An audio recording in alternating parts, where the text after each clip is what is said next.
Okay, my name is Howard Eber, and I am definitely an alcoholic. I am a recovered alcoholic. Welcome to week number 36 of this cycle of the Big Book Comes Alive Step Study Workshop. It is the 36th week of this cycle. We've been going since the first week of COVID, and going beyond that. 17 years we've been doing this on Sunday night at either 5 o'clock or 7 o'clock, but we haven't missed a week if we could help it. On Sunday night for 17 years we've been doing this, and I thank all of those of you who were here in the beginning and who remain here now, and how this has grown is just amazing to me. But welcome. Please keep coming. We're talking about the fourth step. We've gotten quite a bit accomplished up until now. We have recognized the first step. We have diagnosed what the problem is in the first step, that we have a threefold malady, not a twofold condition, three. It's not just the physical and the mental, it's also a spiritual malady. We have a physical malady that's triggered by the ingestion of the chemicals, that once we take it, all we want is more and more and more, that the first wants the second wants the third. By the time we get to the 10th, we want that 11th and 12th more than we've ever wanted anything in our lives. And that is all triggered by the mental obsession that tells us that we don't have a physical allergy, that we don't have this abnormal reaction to the ingestion of chemicals. And this would all be for naught if we didn't also suffer from the third part of the malady, which is a spiritual malady. We are restless and irritable and discontented. We are, speaking for myself, I was hypersensitive. Everything hurt. I was an open wound. I was overly critical, overly judgmental, brutally sarcastic. I was not a nice person to be around. And because of that discontent, that irritability, that sense of dis-ease, the opposite of ease is dis-ease, I eventually convinced myself that I can get away with just one, that the ease and comfort, that sense of ease and comfort, because it's not real, it's a sense of ease and comfort, can come without any consequences. And of course, it always has consequences. So I eventually convinced myself of the lie. And the lie is that there won't be consequences this time, that I don't have a physical reaction, that I don't have this abnormal reaction. And I take that first drink or that first drug, and I give in to the obsession. It triggers the allergy, and I'm off to the races. And the problem really comes down to one of powerlessness. I lack the power to do anything about this. I have no sense of power over correcting this situation. We've looked at various methods of inadequate, insufficient higher powers. We've looked at, well, self-knowledge, knowing all of these details about the spiritual malady and the obsession and the allergy does nothing. It's blown away when faced with this first drink, this first lime, whatever it is. Anything that begins with self is inadequate. Fear is inadequate. It may keep us sober for a little while. It did for Bill. He said fear worked for a bit, but it's not a permanent solution.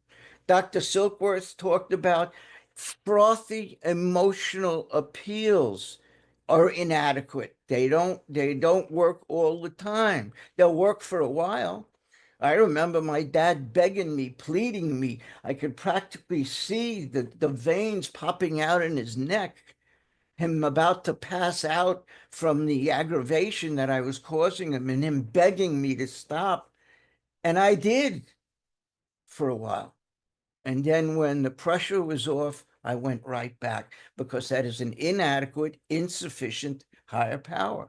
So I am in need of a power greater than myself that is providential in nature, that can do for me what I could not do for myself, that could do for me in a positive, affirmative, providential manner, the same way that the alcohol and the drugs destroyed my life. Anyone that says they have difficulty with the notion of a higher power, I don't understand that.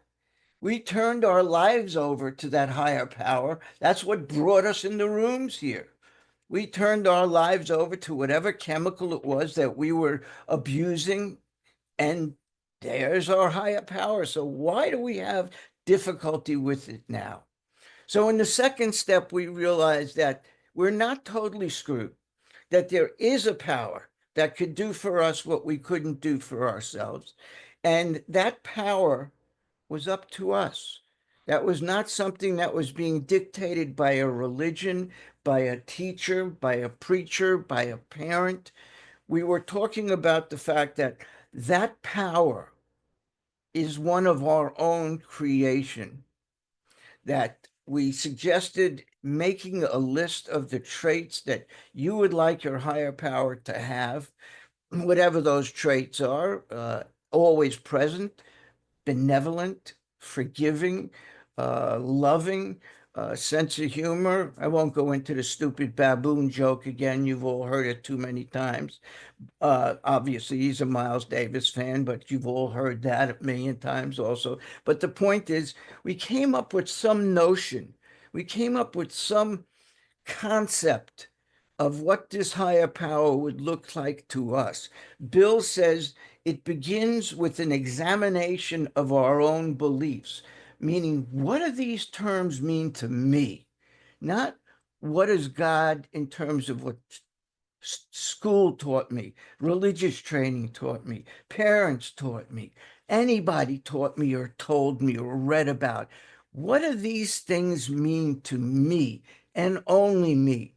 Because this is about finding a power personal to myself that can do for me what I could never do for myself, that can come between me and this first drink. And we don't have to understand it. Not at all. In the beginning, all we have to have is a conception of it. You know, Bill said that he offered himself to God as he understood him then. In the beginning, he didn't have much understanding, but he offered himself to the God that he understood at that point in time. And later on, Bill points out that God will make his presence known when we want him enough. So it's a personal relationship that we have with this power. And what we're learning about now in the inventory is, what are the things, what are the manifestations of self that have come between us and this power? What are those, as Bill said, these hundreds of forms of self and fear and self, anything that begins with self. Self-pity, driven by 100 forms of fear, self-pity, self-delusion, self-seeking. What are all of those manifestations of self? What do they look like? Those are general terms. Those are very non-specific terms. At least they were to me. You tell me self-delusion, self-this, self-doubt. Can you be a little bit more specific? I'm not that smart. I really don't know what that means. And I have to look inside of me to find out what those things look like that block me from this power. That when I make decisions based on those forms of self, those fears, those 100 forms of fears and self-delusion, when I make decisions based on those things, what do they look like? Well, we're about to find out that they look like being frightened, irresponsible, inconsiderate, dishonest, selfish, self-seeking, judgmental. That when I make decisions based on those manifestations of self, and those are the manifestations of self that we're going to start to look at. When I make decisions based on those things, I am in conflict spiritually, mentally, and physically. There are three basic dimensions of life. I know there's a character running around saying there are two. I'm sorry, there are three. The book is very specific. He says three many, many times. So I'm in conflict with one or all of those three basic dimensions of life: spiritual, mental, physical. And when I'm in conflict, you have to leave. Oh, I'm sorry, hon. I'll see you later. I want to say goodbye to Kathy. She's got to run off. Um, but when I make decisions based on those dimensions, I am in conflict. I collide with those forces because you see, the problem with self-will is everyone's got it. And if I try and force my will on you or in some situation, you're going to push back. You're going to get off my toes. I don't like you stepping on my toes. You stepped on my toe of self-esteem or my toe of pride or my toe of whatever other basic instincts I'm responding to. And you retaliate by pushing me off, and I retaliate by getting angry, by getting fearful, by acting in a harmful manner. In other words, I get resentful. And when I'm resentful, I drink and drug. So if I want to change the actions of my life, say beginning with drinking and drugging, I have to find out what are those manifestations of self that start this whole thing in motion. What do those things look like when I make decisions based on them that put me in conflict, that cause you to retaliate when I step on your toes, that cause me to push back when you retaliate on me, that cause me to be resentful and pick up over and over and over again? And so we started by taking a look on page 64, the bottom of the page. We had our first of two written assignments. There are only two written assignments in this book. If your sponsor tells you to write out the first step and the second step I'm not about to tell somebody not to do what their sponsor tells them to do. Go ahead. You never know what good might come of it. But understand this: it's improvisation. It is not the big book method. It's not Alcoholics Anonymous method of working the steps. The instructions in this book tell us to pick up a pen twice. And the first time is here on the bottom of page, and I say pen, it could be a pencil too. We don't have to get too pedantic about it. On the bottom of page 64, it says, in dealing with resentments, we set them on paper. And please remember that, incidentally, because that refers to any time we deal with resentments. It could be later in the 10th step or the 11th step or the 7th step or the 6th step. But any time we deal with resentments, we are supposed to stop and do some writing. Now, once you get it down to almost a science where you know what those columns are going to look like, you don't have to do that. I don't. If I'm being resentful, I don't have to run and find a piece of paper. I just reach in the back of my head and I pull out the grid that we're going to talk about again this week. We talked about it last week. And I go across those columns and I ask myself those questions. And if I forget what's on the page, then I go and write it down. But the assignment was, we make a list. We set on paper the people, institutions, principles with whom we were angry. Stop. That was the first assignment. And notice it says with whom we were angry, not whom we are angry, with whom we were angry. If it occurs to us, we put it down. We start by making a simple list of names: people, institutions, principles. That's how we start this list, is just by making a single list of those things. And again, if it occurs to you, Don't worry about, well, it happened when I was 3 years old. And, when Leonard Schleifer kicked the sand in my face in the sandbox. I know last week I said it was Billy Cutner, but I think both of them did it incidentally. But I still remember that. I was 3 years old and I remember when they did that. So I put it down because we're trying to get down to causes and conditions. That's what it says on the top of page 64. What are the causes and what are the conditions that made us angry? I can't solve the problem of anger unless I know what caused me to get angry. And I learned that I cannot be angry at you unless you do something very specific that interferes with one of my basic instincts of life, which brings us to the next part of the assignment. On the bottom of page 64, it says, after we've made this list, this simple list, we now make a second list. We're going to have a piece of paper. Andy, if you could give me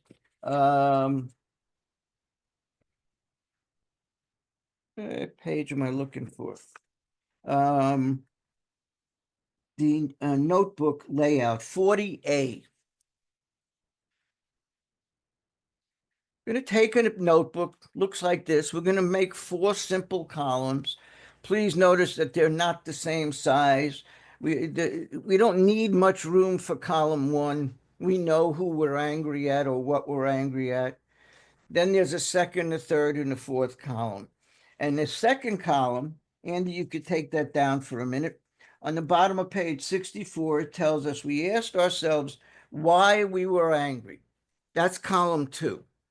We have column 1, I'm angry at Leonard Schleifer because he kicked sand in my face when I was 3 years old. Column 2, I just put down kicked sand. I don't need a whole lengthy explanation. I know what he did. When I go through this with my sponsor in my 5th step, if he's got a question, he'll ask me. I do not need to put down the blow by blow, the word for word of what happened. It's not important. What's important is, as it comes to the next column, which is what basic instinct of mine was hurt or threatened by what they did. Now let's continue the directions.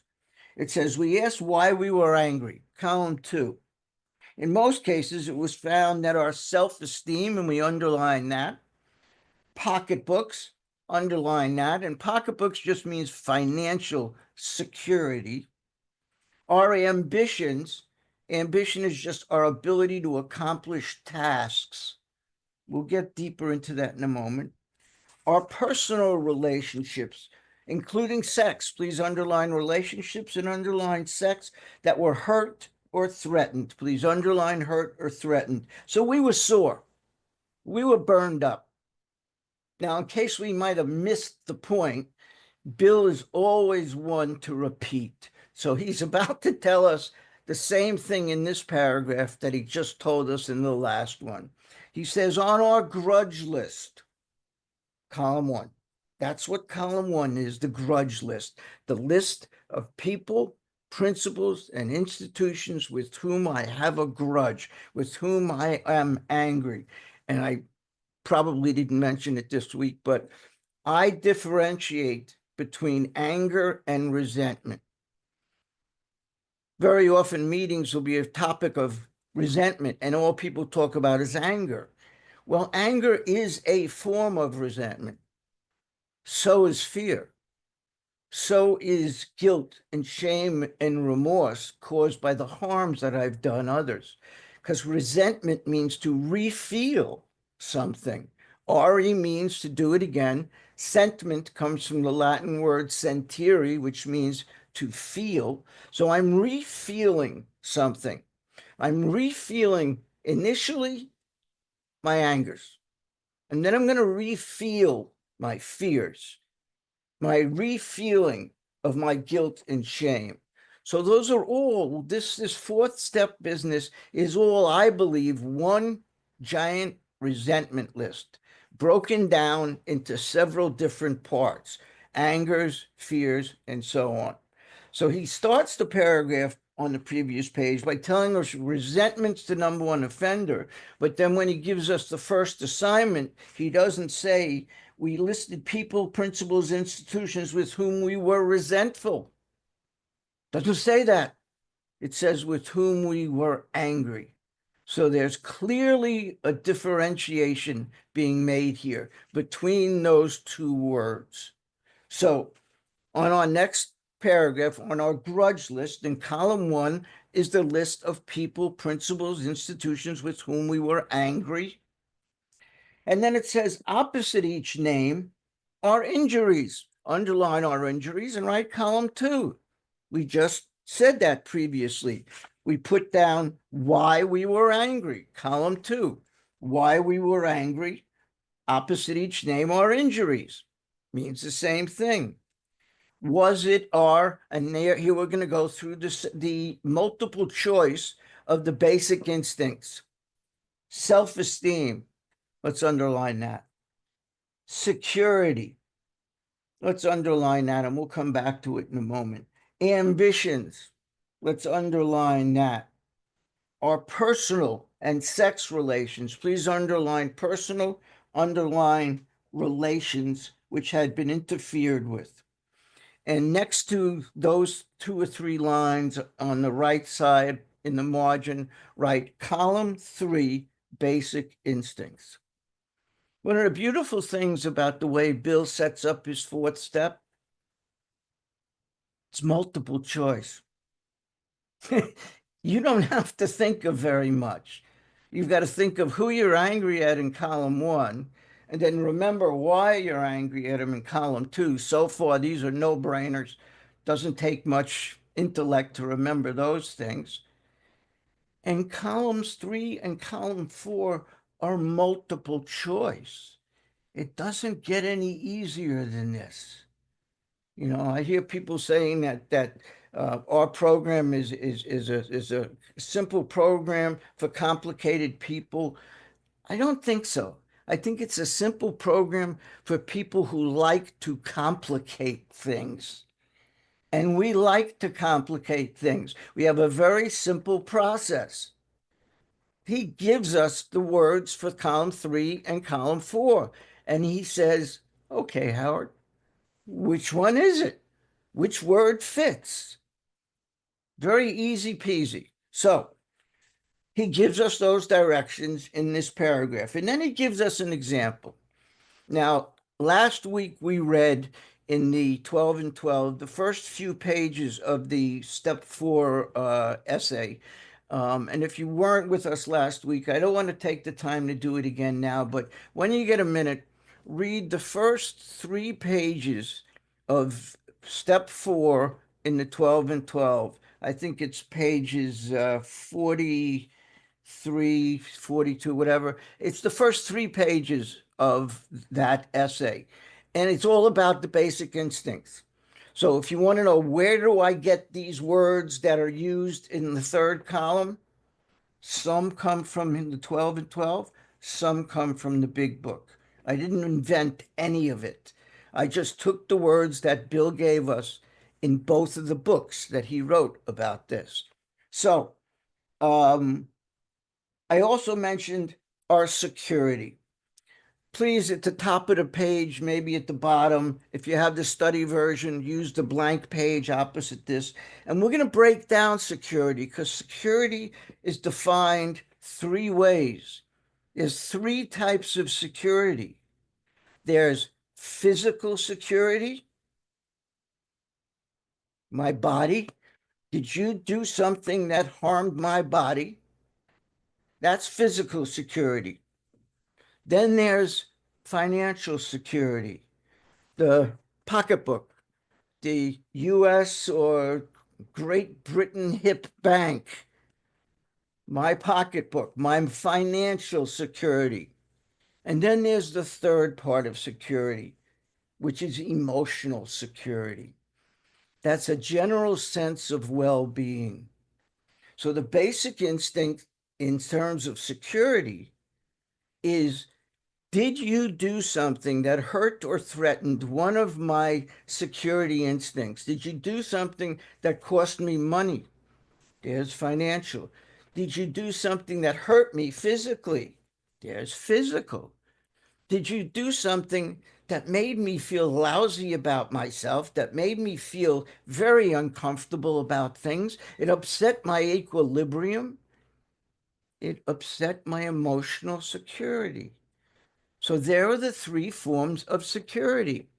And then we have relationships. We have two types of relationships that are mentioned in this book: personal, which are our neighbors, our friends, our coworkers, our family members, anybody that we are not engaged in a sexual relationship with is a personal relationship. The other relationship is sexual relationships. The people we are having, people or animals, I'm not going to cast any judgment here, whatever floats your boat. But whatever it is that you're having sexual relationships with, that's one relationship. Personal is the other. So there's different breakdowns on this. And incidentally, ambition is not something as complex as when I grow up, I want to be an astronaut. That's my ambition. No. Ambition is just simply my ability to accomplish tasks that I want to accomplish. I want to go into the grocery store. But as I pull up, I see Joe Flimmelgates is going in, and I can't stand this SOB. I don't want to be anywhere near him. So I don't go into the grocery store. I'll go somewhere else and come back in an hour when I think he'll be gone. My anger at Joe Flimmelgates has affected my ambition. I can't go into a stupid grocery store because of it. Let's say there's a family function, a wedding, a bar mitzvah that I want to go to, a birthday party, and I plan to go to it until I find out my cousin David is going to be there. And I can't stand this rat bastard. I don't want to be anywhere near this guy. So I don't go to that affair. My ambitions have been interfered with because of my anger towards this cousin. I cannot fulfill a simple task of going to a bar mitzvah or a wedding or a party because of my anger towards this person. So ambition is a broad term. It's not limited to just I want to be a cowboy when I grow up. If that's what floats your boat, whatever it is. You want to be a bus driver. No offense, Bert, but some of us do grow up want to be a bus driver. Um, that's an ambition. Um, so he gives us these examples on page 65. He gives us a couple of examples here, and we went over this for the most part last week, so I don't want to repeat them again. But he gives us examples of Mr. Brown, and then he itemizes the reasons why he's angry at Brown. His attention to his wife. He told his wife of his mistress. Brown may get his job at the office. Brown doesn't seem like a very nice guy to me, does he? Somebody once gave me this t-shirt. Mr. Brown needs his ass kicked. Because I think anybody who does the kind of things that this guy does, he needs a good ass whooping. But in any case, in all seriousness, we can itemize the things that we're angry at him for, and then in the third column, break down what basic instinct is affected. Or we can put all of the things together, and that's what he does in the second example. Mrs. Jones, she's a nut. She stubbed me, committed her husband for drinking. He's my friend. She's a gossip. Ba, ba, ba, ba, ba. What basic instinct applies to all of them? Personal relationships, self-esteem. Simple. Okay. Please don't worry about the use of the word fear right now. We'll get back to that.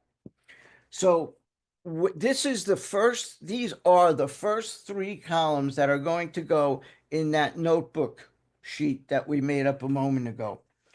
Bottom of the page, let's highlight the first two lines. It says, we went back through our lives and underline that, please. Nothing counted but thoroughness and honesty. So when it says we went back through our lives, what that means to me is starting with today, starting with right here, right now. I go back through my life as far back as I could possibly remember. If it occurs to me, I put it down. I don't say, well, I'm over it. It's 50 years ago. I don't think about it anymore because that's bullshit. If it occurs to me, I am clearly thinking about it. And remember, what we're trying to do is get down to causes and conditions. What made us angry? What were the causes and conditions? How am I going to learn to prevent it if I don't know what caused it? So it doesn't matter if we've forgotten about it. If you think you've forgotten about it, just put it down. So we went back through our lives, and please underline this sentence: nothing counted but thoroughness and honesty. Thoroughness and honesty. What does that mean to me? Well, it means I do not deliberately leave something out. Something occurs to me. I'm not going to put that down because I don't want to talk to anyone about that in the fifth step. And I sure as shit, I'm not going to make amends to somebody for that in the eighth and ninth. So forget it. It doesn't go on my list. And you've all heard you're only as sick as your secrets. All of this silly stuff that happens to be 100% true. The things that I hold back on, those are the things that are going to hurt me. Those are the things that I'm going to drink or drug over. So the only thing that counts here, it's not perfection. There's no such thing as a perfect fourth step. None whatsoever.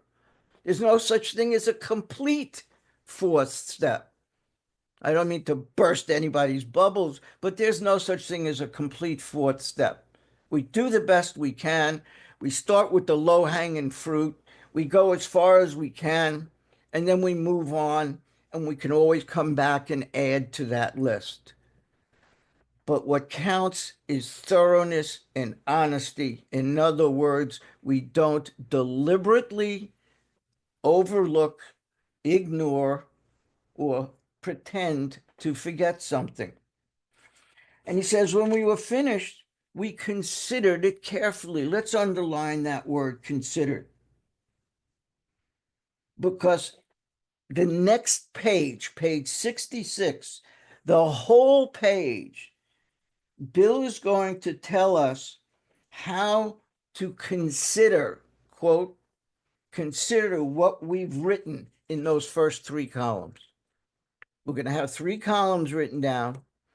Bill tells us to consider what we have written. And how do we do that?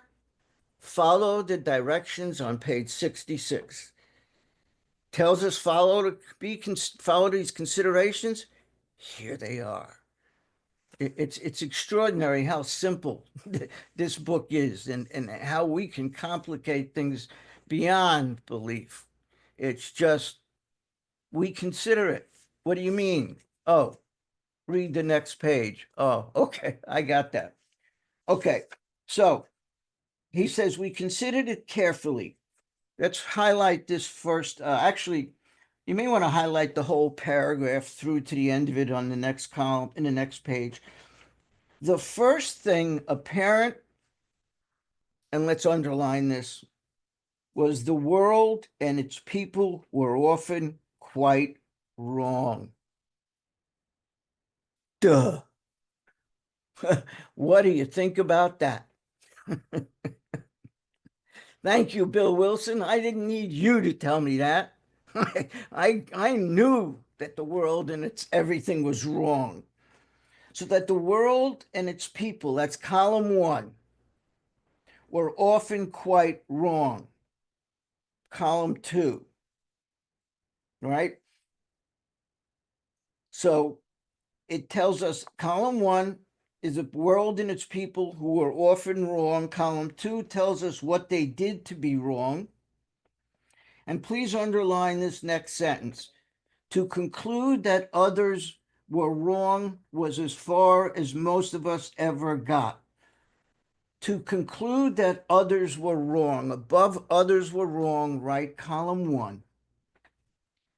And above where it says others were wrong, above the word wrong, write column 2. And here's why that's important. Because if others are wrong, I'm right. Think about that for a minute. If I'm looking at any given situation and the first thing that occurs to me, and it's usually the only thing that occurs to me, is that you were wrong. And what does that mean? I'm right, which I always knew anyway. But just by looking back on this list, I'm already convincing myself of something that's not true. I look at it and I consider that the world was wrong. And if I'm going to look at things that way, that means I have to be right. To conclude that others were wrong was as far as most of us ever got. The usual outcome was people continued to wrong us and we stayed sore. Underline, please, the word people. Write column 1. Wronged us. Underline wronged us, and above it write column 2, because that's what goes in column 2. What they did that wronged us. And remember, they wronged us because they're always right. They're always wrong. I'm always right. So what they did is always wrong. And what happens? We stayed sore, underline stayed sore, and above it write column 3. We stayed sick. That's what stayed sore means. We stayed sick. If I continue to look at everything that pissed me off, and I conclude that you're always wrong, I'm always right, I stay sick. Still makes perfect sense to me. Sometimes it was remorse, and then we were sore at ourselves. At ourselves. That's what remorse is. We're sick at ourselves, we're angry at ourselves. And then we were sore. I'm sorry, sometimes it was remorse, and then we were sore at ourselves. But please highlight the more we fought. Highlight, please underline that. And underneath it, please underline and highlight the phrase, the worse matters got. And I've drawn a line between those two phrases. The more we fought, the worse matters got. In other words, the more I resisted, the sicker I got. The more I resisted that notion, the sicker I got, the sicker I stayed. As in war, the victor only seemed to win. Our moments of triumph were short-lived. Let's highlight this whole next paragraph, please. Bill makes, on this page alone, 6 death threats. I'm going to be making up a handout if I can ever remember to finish one task before I start another one. But of all of the death threats in this book, and there are a lot of them, but there are 6 on this page alone. So we'll identify them at least. We won't have them all listed out, but we'll have this page. So, like I said, we're going to highlight this whole paragraph. It is plain. Plain just means something that's clear, that's easily understood, something that's self-evident, that you look at it, it's clear what the problem is here. So that's what plain means. It's clear, it's self-evident, and it's easily understood. It's not complicated. It's plain that a life which includes deep resentment only leads to futility and unhappiness. Futility is just defined as having no value, something that is pointless. Futility is of no value, of no use, and it's pointless. That's what futility is. So, a life that's filled with deep resentment is pointless and unhappy. To the precise extent that we permit these, do we squander the hours that might have been worthwhile? Please, above the word squander, write waste, because that's what squander means. I'm wasting something. Whenever I sit back and I spin these resentments and I weave these plots of revenge, that blocks me off from God and from other people. But now maybe this is because, well, I ain't getting any younger. And the older I get, the more I bemoan, the more I regret the time that I've wasted, the years that I've wasted being angry, being afraid, being filled with guilt and shame because of stuff I've done. And I'm very conscious of the limited amount of time that I have left. Thank God Kat is not here because she doesn't like to talk about these things. But the fact of the matter is, I am very aware of how limited my time is compared to how much time I have already wasted. And so I ask myself, do I want to squander? Do I want to waste one more precious second being angry, being afraid, being filled with guilt or shame and remorse? Or would I rather spend that time with my wife, who I love more than anything in this world, or my granddaughters, the light of my life, my son?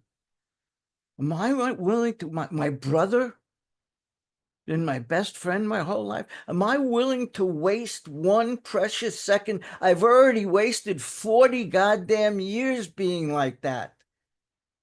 I'm not willing to waste any more time. And that's what this is telling me. I'm not going to squander one more second in that misery now, especially now that I know another way. Because I'm planning to be here a long time. I'm not checking out right away. I'm going to be here. I like to think I'm going to be here longer than anybody here. I certainly plan to. But I'm not going to forget. I'm not going to just piss it away being angry and confused and so on. So, but the alcoholic whose hope is the maintenance and growth of a spiritual experience, you may want to underline that spiritual experience. Let's underline the business of resentment is infinitely grave. Please underline the word grave. There's your death threat number one. There's no such thing as a justified anger. Justified angers will kill you just as sure and as certain as, well, as unjustified angers. An anger is deadly to an alcoholic. And if it's not already clear, don't worry. Bill's going to make it more clear. He never leaves things without beating them into the ground.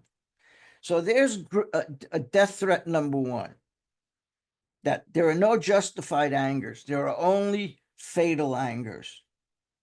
We found it's fatal. Let's underline that. And the word fatal above it, write number 2. There's your death threat number 2. What's the price of resentments? They're grave. When I say the word grave, what do you think of? Of course, you think of a hole in the ground that's 6 foot deep. You don't think of something that's very serious. I don't. When I hear the word grave, I think deadly. We found it's fatal. We know what fatal means. For when harboring such thoughts, you may want to circle that word harbor. When harboring such thoughts, we shut ourselves off from the sunlight of the Spirit. Harboring. Harboring is just giving something safe haven, something that we're just holding on to like a little kitten. I'm thinking of the opening scenes in The Godfather as Marlon Brando is sitting there in his little chair, and as the lights are suddenly slowly coming up, he's got this little cat in his lap, and he's harboring that cat, and he's showing love and care for that cat. That is harboring. That's what we do with resentments, is we harbor these things. And when he says we harbor such feelings, what are the feelings? Angers, fears, guilt, shame, and remorse. Oddly enough, those are the things we're going to be inventorying. So when harboring those feelings, when we hold on to those things and we give them safe haven and protect them, imagine a harbor, a simple harbor. A ship comes into harbor, it's safe, it's protected, it's cleaned up, it's safe haven. So we give anger, fears, guilt, and shame safe haven. And by doing so, we shut ourselves off from the sunlight of the Spirit. Self-will cuts me off from the sunlight of the Spirit.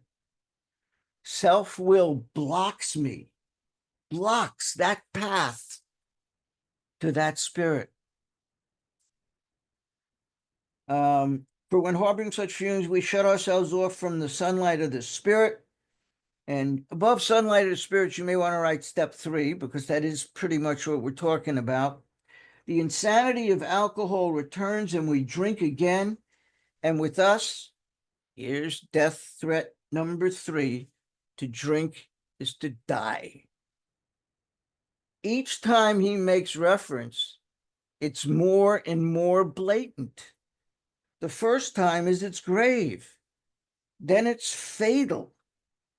Now he comes right out and says it. To drink is to die. Let's highlight this first sentence in the next paragraph. If we are to live, and there's death threat number 4, we had to be free of anger. If we want to live, and that is a kind of an inside-out death threat, we had to be free of anger. Anyone find the must in there? As my friend Paige is wont to say from time to time, this is a very musty book. There's musts all over the place, and there's one of them. Must doesn't always appear as M-U-S-T.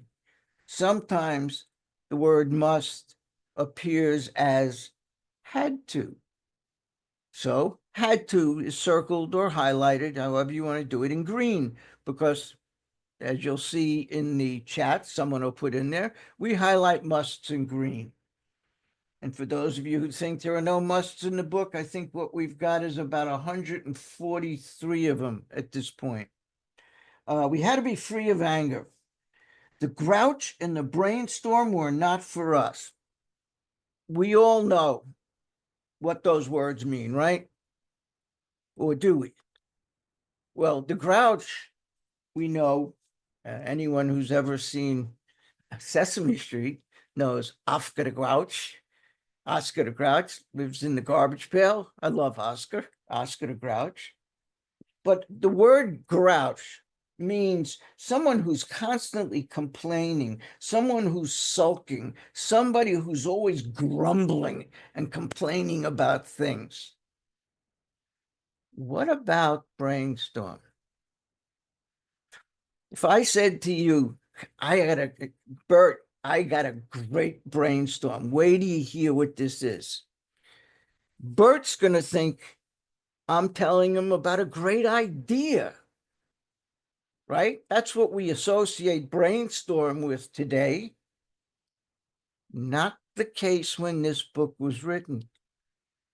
If you have a dictionary from the 30s, you'll find that brainstorm is defined as a fit of rage. In other words, a shit fit. Glad I wasn't there. That sounds very messy. I don't want to be around when someone has a shit fit. That could get very messy, and I don't want to be the one cleaning it up. But the point is, look at how much words change. What it means today is so far away from what it meant back then. So now it makes sense, doesn't it? To be a grouch and a brainstorm are not for us. We can't go around grumbling and complaining and pissing and moaning. And we can't go around in a fit of rage.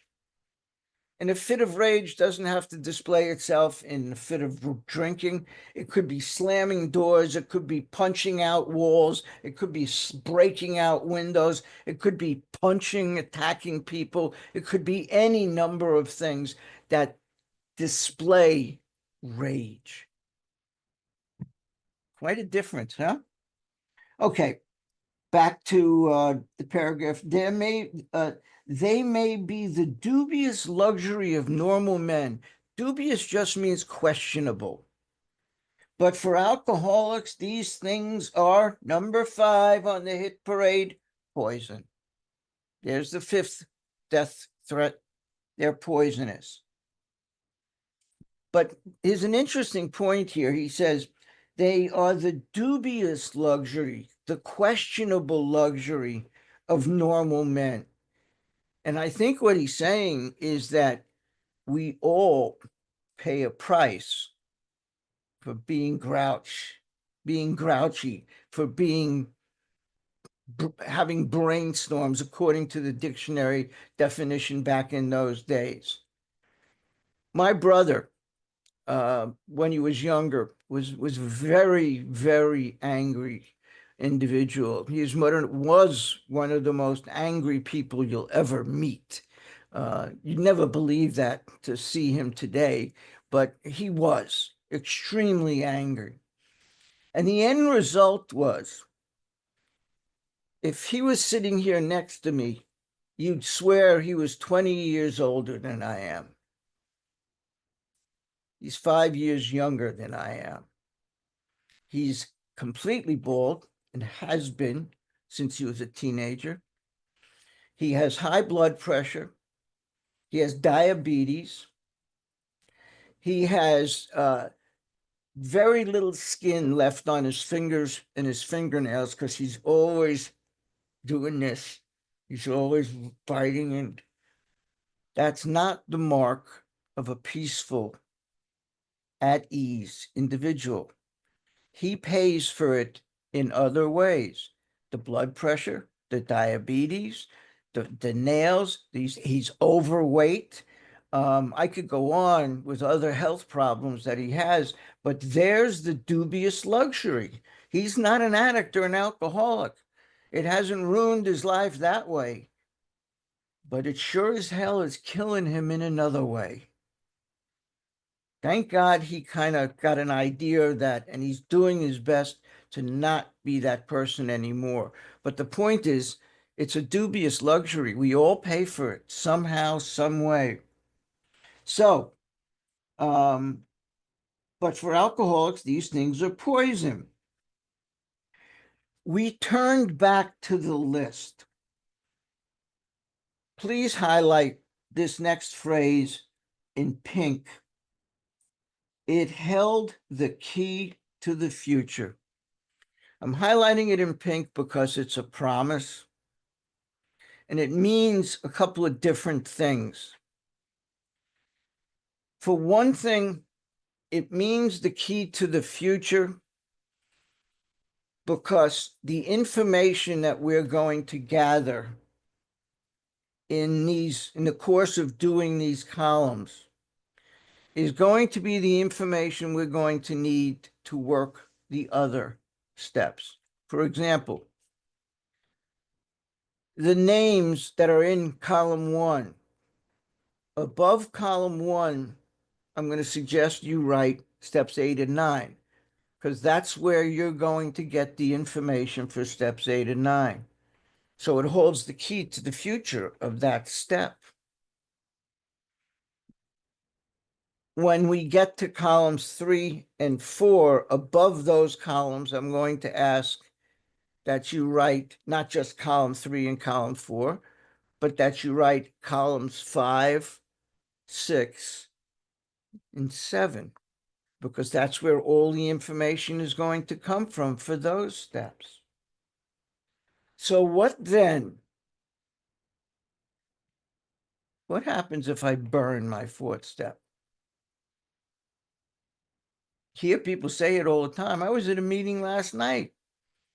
Well, I'm sorry, the night before. There were almost 200 people there. And the person who was speaking is a person that is quite well known. And he advised burning the 4th step. If I burn my 4th step, I don't have the information I'm going to need for the following steps.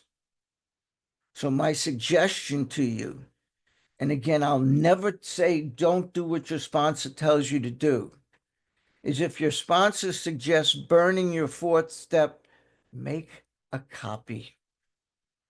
You're going to need it. It is not a question of if you're going to need it. You are going to need it.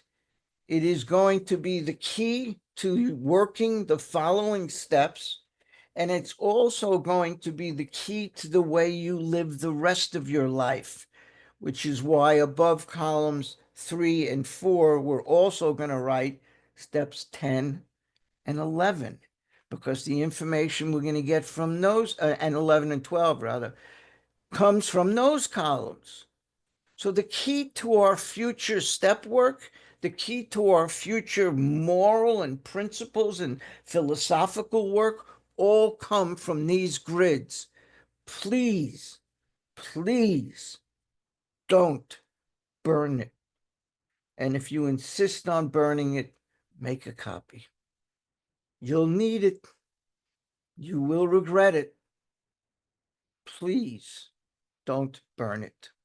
So, for it held the key to the future, please underline this. We are prepared to look at it from an entirely different angle. Remember what it said at the very top of this page? Very first few lines. It says, to conclude that the world and its people were often quite wrong, to conclude that others were wrong was as far as we ever got. Anyone here identify with that? That the furthest I ever got was what people did to piss me off. That's all I cared about, was they did this to me. Why should I care about anything else? I had nothing to do with it. This inventory just told me that's not the case at all. So we're prepared to look at it from an entirely different angle. And please highlight the rest of the paragraph.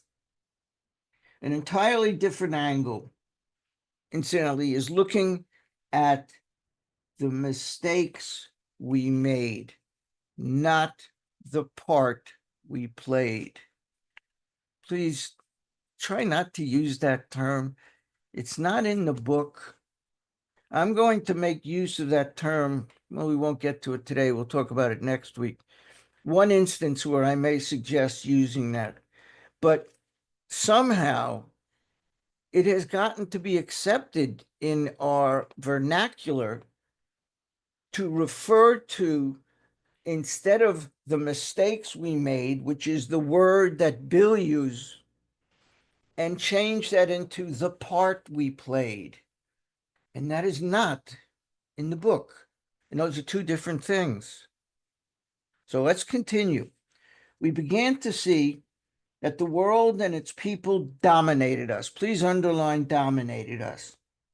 In that state, the wrongdoings of others, underline that, fancied or real. There's a beauty for you. Fancied.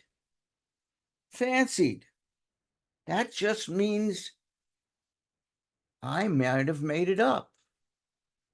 If it's real, it's real, but fancied is something I cooked up on my own.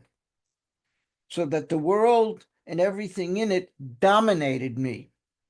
That the wrongdoings of others, fancied or real, had the power to kill. There is death threat number 6. How does it have the power to kill? It can make me drink. If resentments make me drink, then resentments can kill me.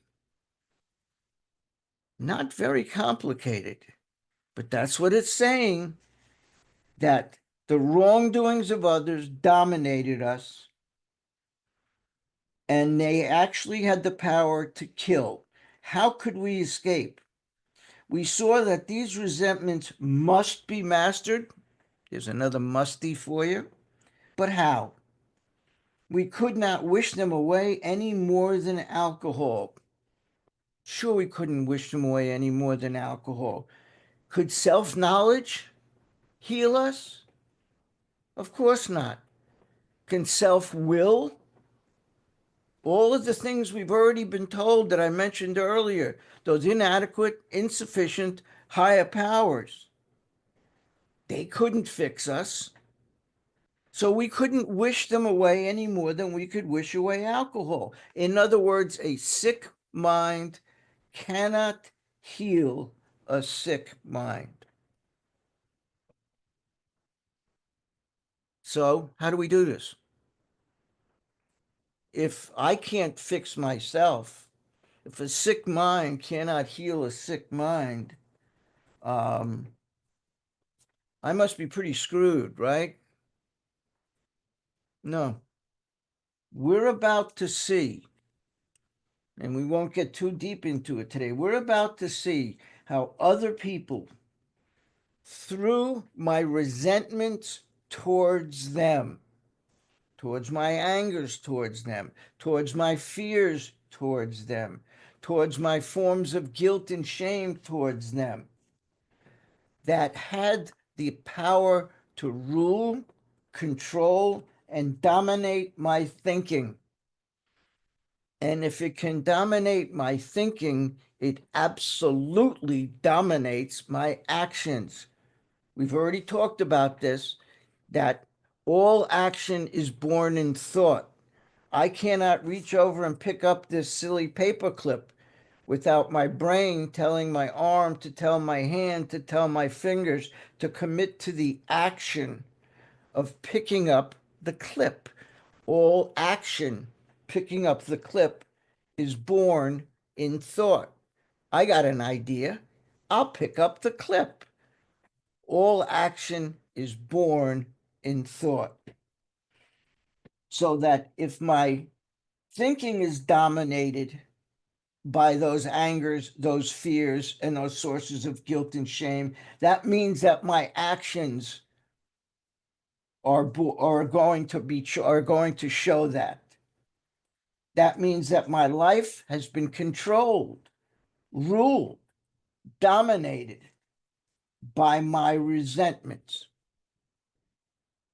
Now, how can God be the director of that shit show? Think about it. How can God do anything about that? Well, we're going to see how he can. We're going to see how he can. The next paragraph says, this was our course. Here's more instructions, folks. Good news, more instructions. We realized, and you may want to put a line after the L in realized, because it to me means real eyes. That in the fourth step, I begin to look at things with real eyes. I'm beginning to see the truth in every manner. Remember, the second step said we will return to sanity, that sanity was defined as the ability to recognize the truth in any given matter, that I will always be able to differentiate between the truth and the lie. Well, in my fourth step, I learned to look at things with real eyes, to tell the truth and know what a lie is.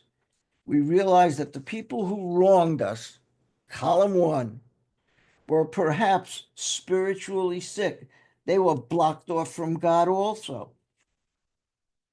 Though we didn't like their symptoms, column 2, those are the symptoms, and the way they disturbed us, underline disturbed us, that's column 3.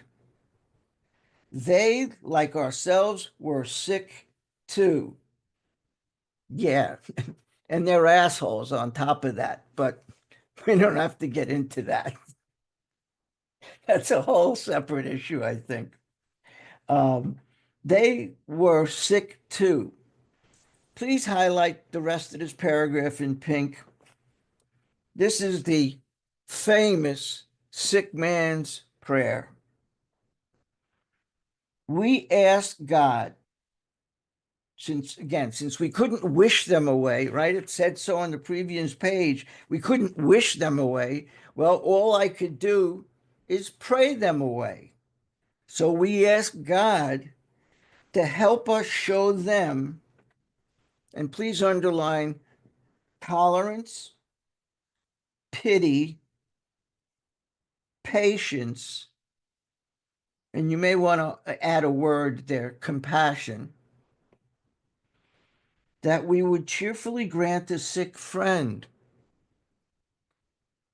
When a person offended, please circle that.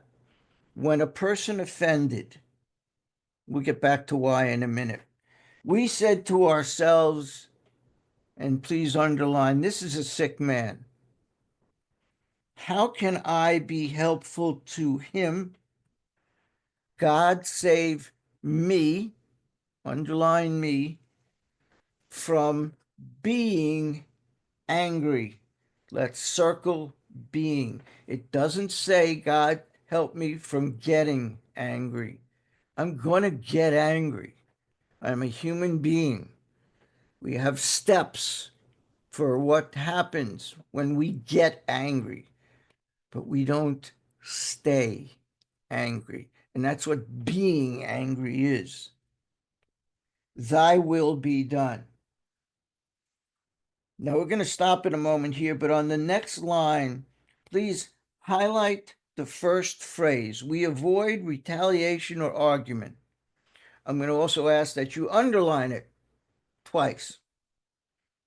And then I'm going to ask that you draw a line between that phrase, we avoid retaliation or argument, and the one 3 or 4 lines above it, which says when a person offended.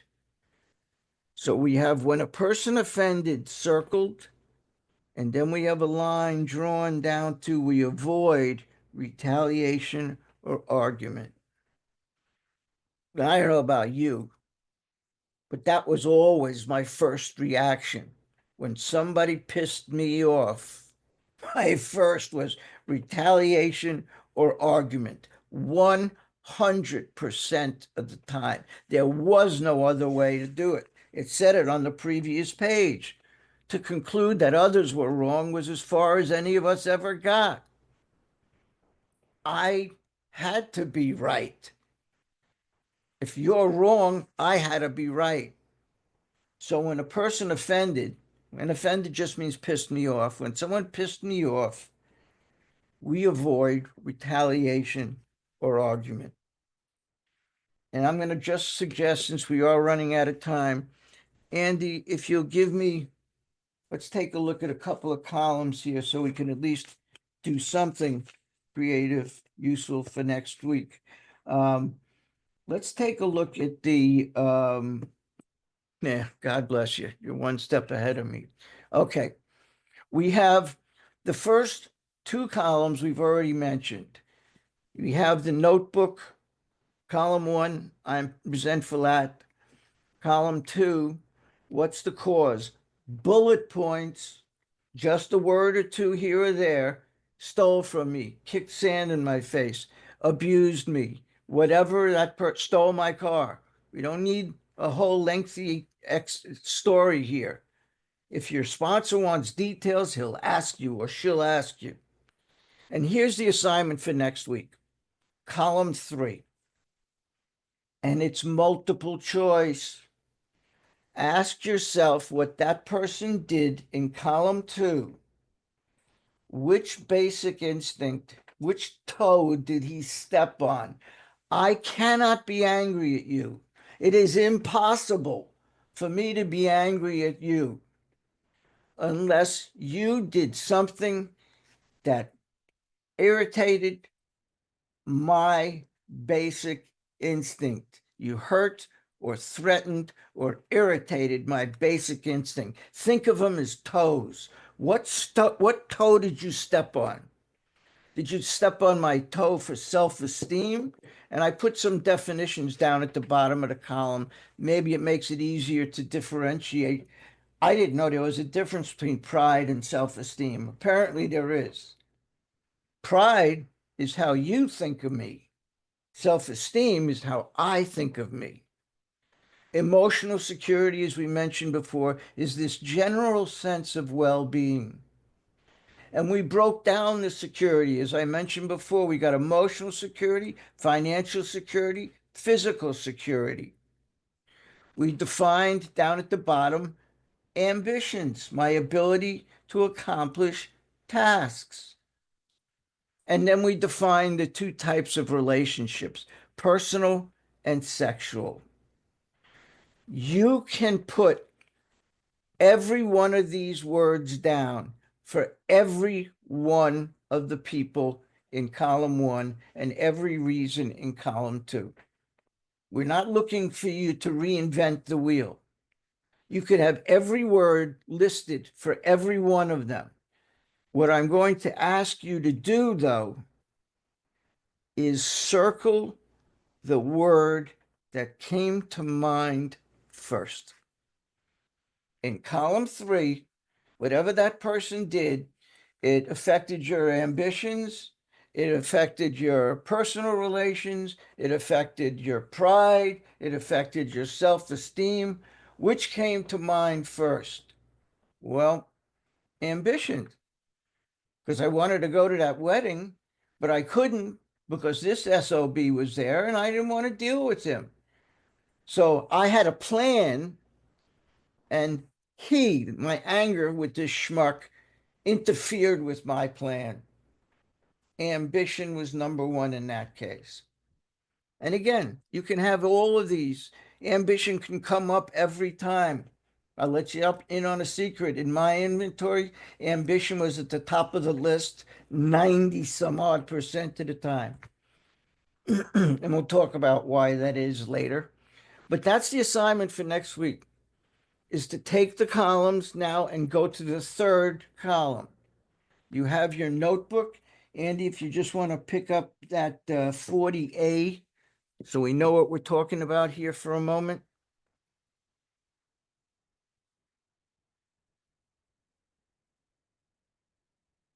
There it is. Just fill in those columns. Then turn to the next page, 1, 2, 3, and 4. Turn to the page facing it, 1, 2, 3, and 4. Easy peasy. Not long stories, not biographies. There's a name in column 1, a few words in column 2, and which in column 3 of multiple choice stands out.